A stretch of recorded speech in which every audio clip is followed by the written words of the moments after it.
Hi, this is Lauren with Cutting Edge Physical Training.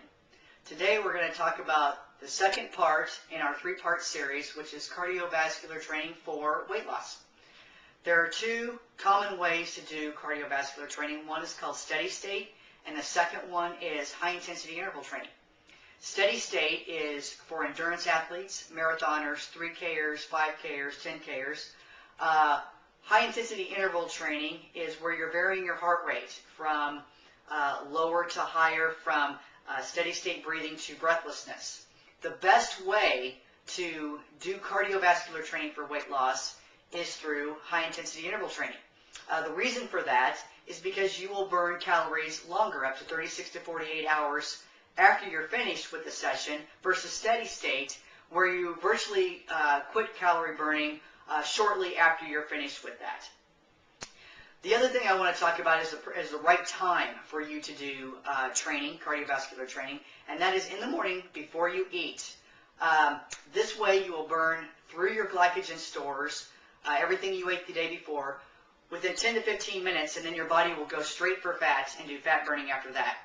If you choose to do it at lunch or even worse, later in the evening, then you're going to be doing two things. One, you're going to only be burning the smorgasbord you had or ate earlier.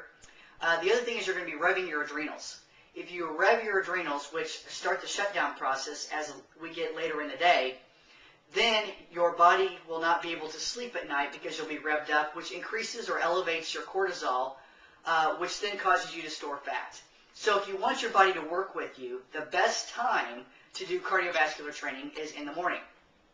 The last thing we need to talk about is how to figure your heart rate training zones.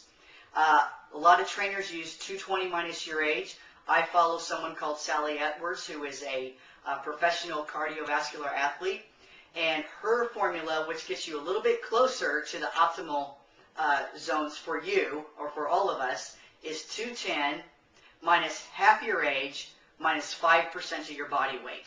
So I'm 140 pounds. I am 46 years old.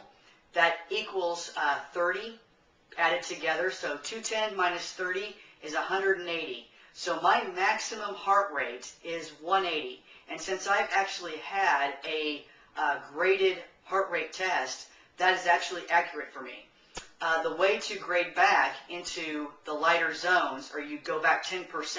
So someone who's very deconditioned would start at 60% of your maximum heart rate training zone, and then moving up to 70%, 80%, and 90% as you get more conditioned. So this is the end of our cardiovascular training session.